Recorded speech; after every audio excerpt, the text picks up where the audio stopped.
मेरे मित्रों, हम सबका सपना था कि अयोध्या में राम मंदिर बने। क्या सपना था हमारा? हम जीते जी कम से कम अयोध्या में राम मंदिर बनते देख लेंगे। लेकिन राजनीति को बात रखो, हम एक व्यक्ति की बात करेंगे।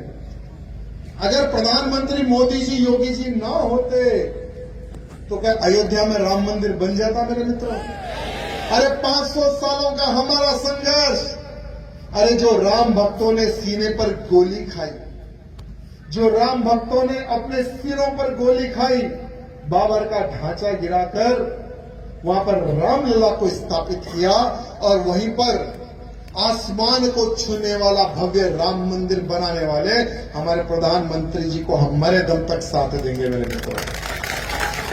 और हमें किसी पर विश्वास नहीं है गुरुजी। हमें जैसे गुरुजी ने कहा कि पप्पू के बारे में कहा, ना पप्पू ना गिप्पू, कोई आने वाले समय में कोई मंदिर बना ही बनाएंगे ये लोग। जैसे हम सबका सपना पूर्ण हुआ अयोध्या में राम मंदिर, वैसे ही हम सबका पूर्ण होगा। जैसे हम लोग का एक स्लोगन था, राम मंदिर तो एक झांकी है, अभी नेक्स्ट टारगेट वही है मेरे मित्रों। उस पर भी काम शुरू हो गया और हमारे योगी बाबा ने कहा कि आओ, जिस दिन भी तुम आओगे काशी और मथुरा की ओर सब्बल और फोड़ा लेकर, तो मुल्ला मुलायम सिंह जैसा गोली नहीं चलाऊंगा, तुम सब पर फूल बरसाऊंगा। ये कहने वाले हमारे योगी बाबा मेरे मित्रों। अभी आज का एक स्टेटमेंट देख रहा था, मुलायम सिंह का एक नालायक बेटा है अखिलेश यादव। वो कहता है कि आरएसएस को बैंड करने वाले सरदार वल्लभ भाई पटेल, पता है, तू बताने की आवश्यकता नहीं है। अगर तुम्हारे मुलायम सिंह जो तुम्हारे पिताजी थे, अगर तुम्हारा कान पकड़ कर अगर तुम्हें राष्ट्रीय स्वयंसेवक संघ की शाखा में अगर छोड़कर आते तो संघ के ऊपर तुम इतना घटिया कमेंट ना करते। तो नालायक अखिलेश को मैं कहना चाहूंगा कि हाँ, 1948 में संघ पर प्रतिबंध लगा था, वो समय पर महात्मा गांधी जी की हत्या हुई थी, तो बहुत सारे संगठनों पर प्रतिबंध लगा था, उसमें एक संघ भी था। क्योंकि संघ का नाम आ रहा था, माहौल ठीक नहीं था, प्रतिबंध लगा, 1 साल के बाद में ही प्रतिबंध हटा दिया गया। तो नालायक को पता नहीं, अखिलेश को बताना तो पड़ेगा। यही वो राष्ट्रीय स्वयंसेवक संघ है जिन्होंने 1925 में संघ की स्थापना करके अंग्रेजों को भगाने का कार्य किया था। राष्ट्रीय स्वयंसेवक संघ ने, वही संघ थी जिनको नेहरू जी कहते हैं, हम उनको चीचा नेहरू जी कहते हैं। तो वो पहले हमारे देश के प्रधानमंत्री चीचा नेहरू जी ने 15 अगस्त 1963 के दिन जब परेड होती है ना दिल्ली में, वहां परेड में भी राष्ट्रीय स्वयंसेवक को आह्वान किया था। तो 2000 हमारे राष्ट्रीय स्वयंसेवक संघ के कार्यकर्ता परेड में भी उपस्थित थे। अगर संघ गलत होती तो हमारे चीचा नेहरू संघ को ना बुलाते। मेरे मित्रों, आप सबको कहना चाहूंगा कि अगर धर्म का प्रचार करना है तो राष्ट्रीय स्वयंसेवक संघ से जुड़ो। वेदों का प्रचार करना है तो विश्व हिंदू परिषद से जुड़ो। किसी लव जिहादी या किसी गौ हत्यारे या किसी धर्मांतरण कराने वालों को ठोकना है तो बजरंग दल से जुड़ो।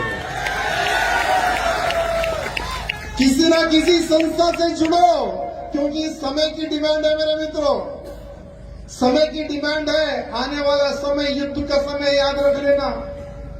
जो लड़ेगा वो जीवित रहेगा। 2047 तक देश का माहौल बदल जाएगा, जो लड़ेगा वही जिंदा रहेगा। लिख के लगा लेना, क्योंकि हम लोग स्कीम लेकर चल रहे ना, हम दो हमारे दो, तो उसमें हमारी संख्या ऑलरेडी कम हो गई है। हर 20 साल में 3% 4% कम हो रही है, बहुत संख्या कम हो रही है मेरे मित्रों। एक पत्रकार ने मुझसे पूछा कि भाई साहब, आपका जो सपना हिंदू राष्ट्र का क्या पूर्ण होगा क्या? मोदी जी कब तक रहेंगे? मोदी जी को किससे खतरा है? तो मैंने उस पत्रकार को पूछा, मोदी जी को उस हरामखोर हिंदू से खतरा है जो चंद पैसे पे बिकता है।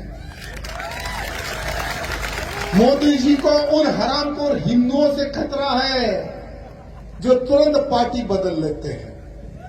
मोदी जी को उन हरामखोर हिंदुओं से खतरा है जो पीठ पर छुरा भोग कर सेकुलरिज्म के कीड़े को बढ़ाते हैं। उन हरामखोर हिंदुओं से मोदी जी को खतरा है। लेकिन एक बात ध्यान रखना मेरे मित्रों, जो हिंदू नपुंसक था ना, वो 1000 साल पहले मुसलमान बन गए। जो नपुंसक हिंदू था ना, वो 200 साल पहले ईसाई बन गया। और अब का जो नपुंसक जो हिंदू है ना, वो हिंदुओं के ही पीठ पर चाकू भोंकने वाला हिंदू बन गया। हमारे हरि जी, आप कोई हैरत मत खाना कि आपको कोई साथ दिया या कोई साथ नहीं दिया। जरूरत नहीं है किसी के साथ की, क्योंकि आपका हम सब का एक संकल्प है, मेरा धर्म सुरक्षित रहे। यहां उपस्थित हर हिंदू की बहन बेटी सुरक्षित रहे। ये आपका, हमारा, इन जैसे सबका एक संकल्प है। मुझे गर्व है आप सब पर मेरे मित्रों, क्योंकि आप मरे हुए नहीं, आप जिंदे हैं। आप मरे हुए नहीं, आप जिंदे हैं। आप पर मुझे गर्व है। जो मरा हुआ हिंदू है ना, वो घर में सो रहा हुआ है, सोते सोते मर जाएगा साला। उनके बारे में कोई चिंता मत करना मेरे मित्रों। आज मंच पर साधु संत है, गर्व की बात है कि आज साधु संत हिंदू राष्ट्र की आवाज उठा रहा है। गर्व की बात है कि आज का साधु संत हिंदुओं को जगाने में लगा हुआ है। अपने मठ मंदिर छोड़कर हमारे साधु संत रोड पर आ रहे हैं मेरे मित्रों, ये गर्व की बात है। बागेश्वर धाम के महंत धीरेन्द्र कृष्ण शास्त्री जी का नाम तो आप सब लोगों ने सुना होगा। वहां 7 नवंबर से लेकर 15 यानी 16 नवंबर तक पदयात्रा निकाल रहे दिल्ली से। उनका संकल्प है कि मेरा भारत देश हिंदू राष्ट्र बने। जात पात की करो तैयारी, हम सब हिंदू भाई भाई का नारा लेकर हमारे गुरुजी चल रहे हैं मेरे मित्रों। मैं 10 तारीख के दिन हमारे गुरुजी के साथ में पदयात्रा में सम्मिलित होगा। आप लोग भी चले जाना मेरे मित्रों। जब एक साधु संत रोड पर उतरता है ना, कभी वो हारता नहीं, याद रखना। ऐसे साधु संतों की विजय होती है मेरे मित्रों। एक हमारे कथावाचक जी हैं प्रदीप मिश्रा जी, जो आप सब जानते हैं। अरे सोए हुए हिंदू को जगाकर मंदिर तक पहुंचाने का कार्य हमारे प्रदीप मिश्रा जी कर रहे हैं मेरे मित्रों। जिनको अभिषेक के बारे में ज्ञान नहीं था, जिनको जल किस प्रकार से चढ़ाना वो ज्ञान नहीं था, लेकिन गर्व करते हैं ऐसे कथावाचकों पर, जो कथावाचक होते पर भी अपना धर्म का कार्य कर रहे, अपना धर्म बचाने का कार्य कर रहे। ऐसे साधु संतों को हमें प्रणाम करना है मेरे मित्रों, धन्यवाद प्रकट करना है। एक तरफ हमारे देवकी नंदन जी है मेरे मित्रों। जैसे वक्फ बोर्ड है तो सनातन बोर्ड भी होना चाहिए। ये संकल्प लेकर हमारे देवकी नंदन जी ठाकुर जी आगे बढ़ रहे हैं मेरे मित्रों। उन सब का हम सबको साथ देना है मेरे मित्रों। अरे एक समय था किसी राजनेता के पीछे जाता था हिंदू, लेकिन हर वो राजनेता यूज एंड थ्रो किया है आज तक। अरे एक बार साधु संतों के पीछे चल के देखो कि कितना पुण्य मिलता है, क्योंकि वो लोग हमारे लिए लड़ रहे हैं मेरे मित्रों। किसके लिए? हम सबके लिए। तो मेरे मित्रों, सब लोग खड़े हो जाओ और सबके फोन टॉर्च लाइट खोलो। एक हम संकल्प लेंगे, प्रतिज्ञा लेंगे हम सब लोग। सब लोग तैयार हो ना? क्योंकि मुझे लग रहा है कि आप बैठे बैठे भी थक गए होंगे। मैं सामने आ जाता हूं। हाँ मेरे मित्रों, यहाँ जो संकल्प है ना, दिल पे हाथ रखकर और एकदम शांति पूर्वक से संकल्प लेना मित्रों। चलो सब लोग हाथ आगे करो। मैं जब तक जीवित रहूंगा मेरे देश के लिए, मेरे धर्म के लिए, मेरे समाज के लिए, मेरे परिवार के लिए कार्य करते रहूंगा। मैं जब तक जीवित रहूंगा मेरे साधु संतों की रक्षा के लिए मेरे मठ मंदिर की रक्षा के लिए मैं लड़ता रहूंगा। मैं जब तक जीवित रहूंगा, लव जिहाद हो, गौ हत्या हो, लन जिहाद हो, उसके विरोध में मैं लड़ता रहूंगा। मैं जब तक जीवित हूँ, हिंदू राष्ट्र की स्थापना के लिए मैं आगे बढ़ता रहूंगा। मैं जब तक जीवित हूँ, नशा मुक्त अभियान में मैं लड़ता रहूंगा। ना खुद नशा करूंगा, ना दूसरों को करने दूंगा।